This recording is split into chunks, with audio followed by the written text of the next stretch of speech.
Hello, you may know someone who has a disability and find it challenging to find the right transportation to get out and about, but they still like to do so. Daniel Whitehouse is here to share with us the services that they offer at SMART. And can you share with us what those services are, what people throughout the state of Michigan can look forward to make it easier for them to have access to transportation? Absolutely, yeah. So SMART encompasses 1,700 square miles roughly of Wayne, Macomb, and Oakland counties. We have a plethora of services. One is our fixed route service, which is dedicated, pre-scheduled routes along major corridors, major routes within the region that really connects people within the counties and to the other counties. Additionally, SMART offers a paratransit service, which we'll talk a little bit about today. And that service is more of your door-to-door, curb-to-curb service for people who can't get to the fixed route. So many seniors, people with disabilities are utilizing that service. Additionally, we have a demand response service, which is a pre-book service that we're going to talk about today that in coordination with paratransit and fixed route also increases accessibility for people in the region. And then the last service that is newer to SMART is our on-demand service, or microtransit as it's commonly known nationwide. We have branded that SMART Flex. We wanted it to be a flexible service, getting you within a zone, a smaller service area, but also connecting you with the fixed route so that accessibility for the entire region is opened up when you're using the entire family of services that SMART provides. How long have you been providing, has SMART been providing these services? So SMART was established back in the 1960s under a different name. So we've been providing fixed route and other services for a number of years. With the Legislative Act in 1990 for the Americans with Disabilities Act, that reshaped kind of the paratransit realm, ensuring that people with disabilities who again can access the fixed route did have equal accessibility to public transit. Our SMART Flex brand is newer to the region. That microtransit service is more kind of piloted nationwide, so a lot of agencies and different authorities are learning how that works in conjunction with other service. And in some cases, they're learning how microtransit can replace other services. As we look as an industry of how do we utilize our funds in the most effective way, we are looking at the cost of the fixed route network, we're looking at the cost of microtransit, and we're also using data to determine demographics of if we have this population in this area, where are they trying to go, and what service is really the best fit for that area. With also keeping in mind conjoining the entire area and making accessibility really at the forefront of this. Is it just for people with disabilities, or is it for older adults and others as well, or just those with disabilities? Yeah, so the fixed route network is available to everybody. Okay. The best benefit to fixed route is you can wake up in the morning and need to go somewhere. And if you understand the fixed route network or know how to get that information, most of the time you can just walk to the corner, get on that fixed route bus, and know where to go. Right. The paratransit and demand response type services really are pre-booked, and that can create some hardships for riders as there's less spontaneity for them. Right. Microtransit is, if you envision an Uber Lyft type model, it's I need a ride now, I book this trip, I'm within this service area, and the vehicle should be arriving within 15, 20 minutes, whatever the target is for that agency. So as we are looking at those services, again, we're looking at what those needs are. What is the general population need in each area, and how can we best execute that? Are there limitations or requirements for who's eligible to ride? There are, right? So again, not really on the fixed route side. Microtransit doesn't really have much eligibility. You really need to just be within that service area and either transferring to another service within that zone to take you out of the zone, or transporting within the zone, right? So if you live in Metro Detroit, Pontiac, the city of Pontiac is in one microtransit zone. If you wanted to go to a city, Bloomfield Hills, that's not within the zone, right? But there are other routes that you could use in Pontiac to connect you to Bloomfield. On the paratransit side, that's where the big eligibility does play in. We are doing, and not just SMART, but all transit agencies that are providing paratransit have an application process in which the applicant is explaining to the transit agency what their travel impact is preventing them from getting to a fixed route. One example might be macular degeneration, right? Where somebody with low vision may struggle to safely get to a bus stop. If you think of the sidewalks, which are all gray typically, and it's a cloudy day in Michigan in the middle of winter, would they see that sidewalk was raised? They may not, and that presents a trip hazard or a safety issue. So when we're looking through the applications, we're looking at, can they safely get to a bus stop? Can they safely navigate the fixed route system, right? So if the 2 buses come, 3 buses come, can they identify what the different routes are, making sure that they don't end up in an area that they're not familiar with. And then finally, do they have the ability to get on the bus itself? Pay the fare, know how to navigate once they're on the bus, know how to communicate potentially with the driver. So we look at those 3 facets in determining eligibility for riders. And so income does play a role in that as well. Income does not play a role. Now there are agencies, not only in Michigan but also in other states, that do have income-based services. That can be on fare differences, or if there's certain grant fundings, right? They may provide a cost-effective service based on income levels. For SMART, we do offer reduced fare rates for those who have permanent disabilities. We work in some coordination with other agencies who may provide tickets to people with low income or bus passes to people with low income. So we do some of that through different community-based programs. Is there also assistance getting on the vehicle? If they need assistance, like if they're in a wheelchair, will the driver get out and assist, or you have a lift, or what happens? Yeah, it's a great question. So on the fixed route side, for SMART in particular, our vehicles can be lowered, and we do have a ramp that we can deploy out, and that usually allows people to traverse on there. One of the things our drivers are trained to is where the best place to deploy lifts are.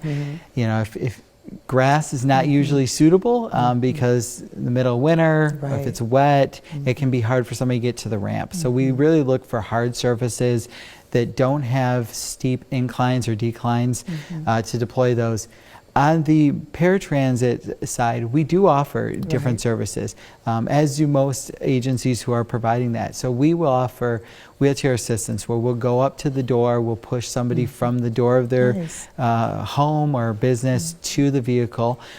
We also provide arm guidance, so people who have low vision, we will guide them to the vehicle. So there's a plethora of services and assistance that we offer. A lot of times we work in coordination through the application process, or right when they start to ride, we'll ask, are you able to get to this point and this point, and make sure that the right resources are provided. Do you have more applicants than you have spots available? Luckily, no.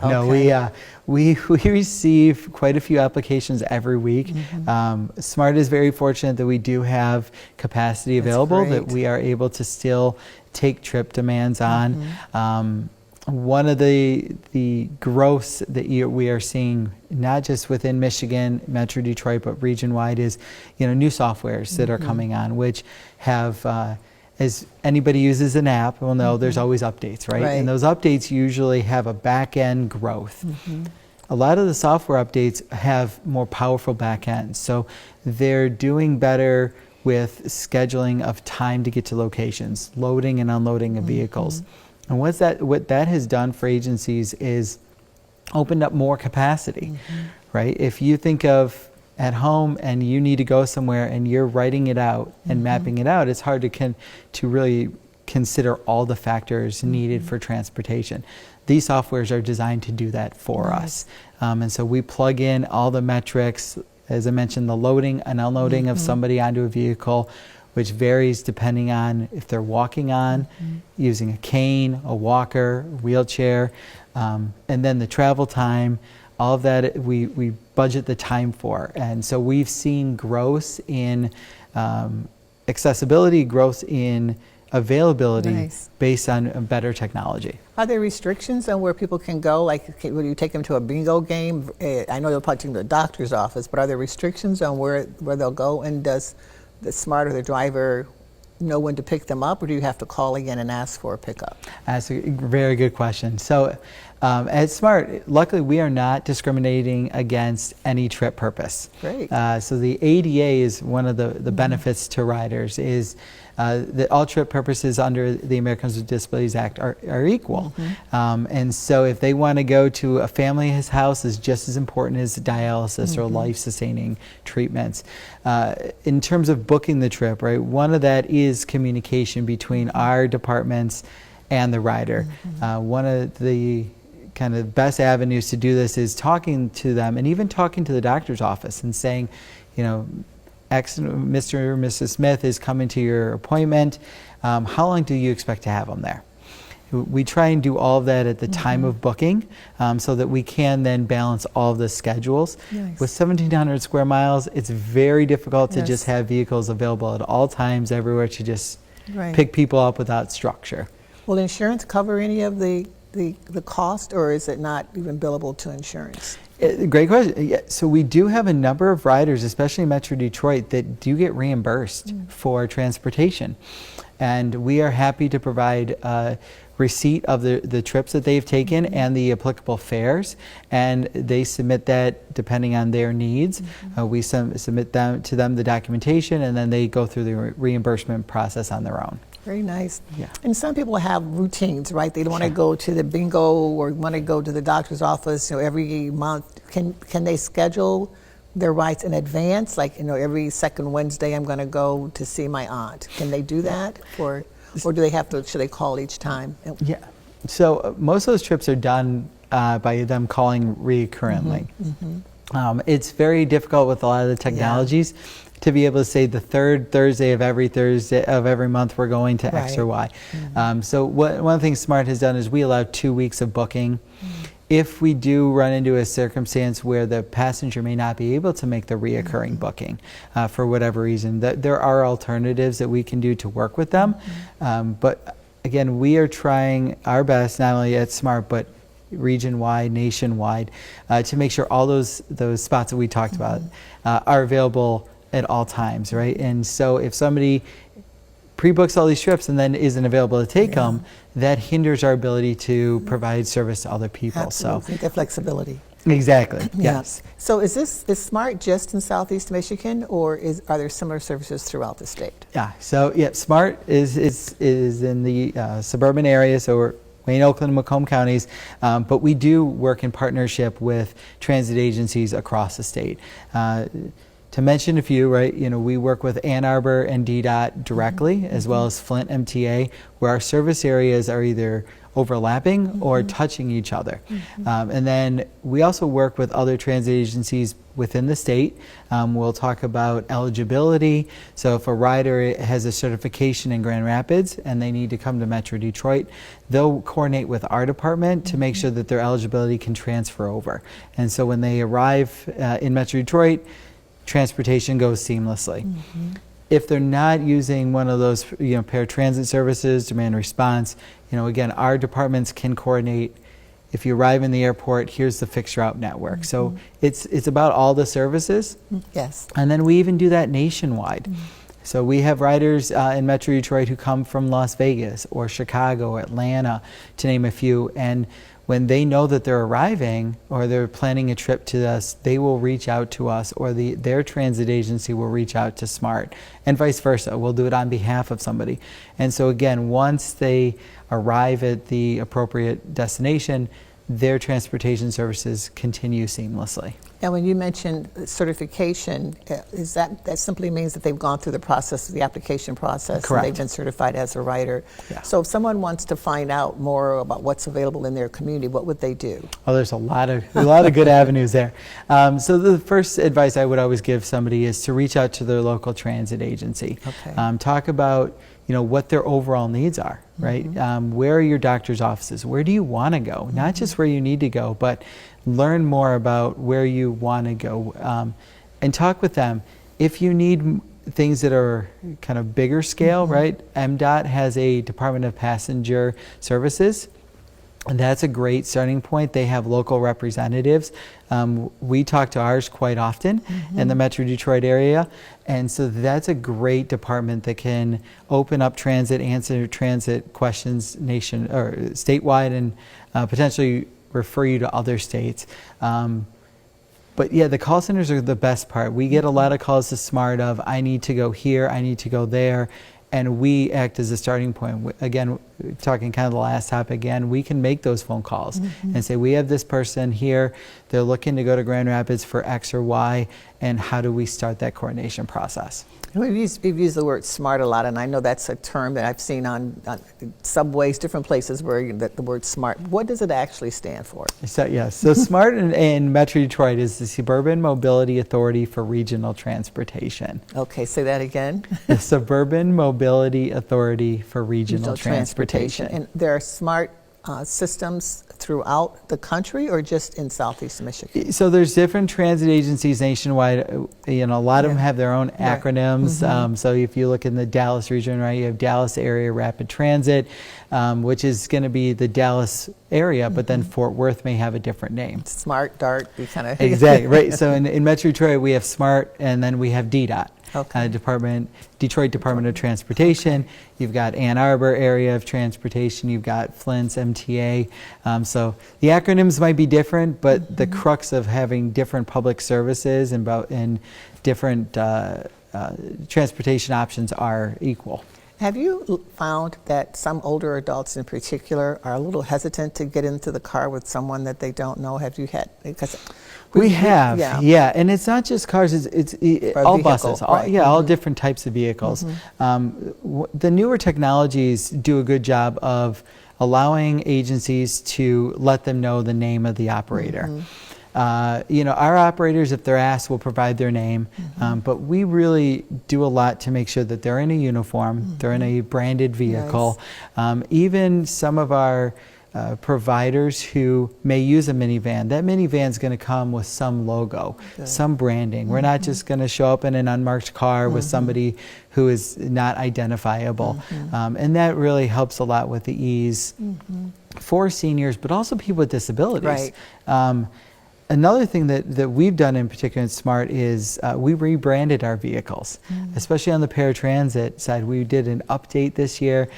We went from a traditional white base with a red swoosh to a gray overlay, which looks a lot more modern, really slick. What we learned when we deployed those vehicles was a population of riders who wouldn't come out to the vehicles because it looked different from the old fleet. And so we worked in conjunction with marketing and other departments to do videos and to get pictures out there that we could send to riders, send to loved ones, right? Maybe it's, I need the picture so I can put it up on my mother's fridge and say, Mom, if this new vehicle shows up, it's a SMART accepted vehicle. So we learned a lot about our needs as an agency to increase education and awareness. That's smart. We've got about a minute left, so tell us a little bit about the screening of the drivers, because in a time where there's so much fraudulent activities and scamming going on, I'm certain of you, there's a lot of liability here, so people should feel safe and comfortable getting in a vehicle with your drivers. Yes. Drivers nationwide, all transit agencies, we are going through the background checks, we are going through drug and alcohol testing, and that's before they even get into our training programs. Then they go through a training program which can vary agency to agency depending on license requirements, service area, how much knowledge is needed. And then they start a probationary period, right? So drivers, by the time it's all said and done, you're talking months of training, backgrounds, education, just learning how to do this job, how to be respectful to others, how to communicate with them, and how to drive safely. Very nice. That is so important. Thank you so much for the work that you do and for taking the kind of care and attention for older adults and those who need a little extra help to make sure that they can get out and about and do what they need to do. So last, in the 30 seconds we've got left, or 10 seconds we've got left, people should go to MDOT or else their local transit agency to find out what's available in their community, right? Yes, they can start with MDOT and learn through the Department of Passenger Relations where the starting points are, or again, they can call their local transit agency, and we can always work in a connection. Thank you, Daniel. I Thank you. appreciate you being here. Thank you. Thank you for having me.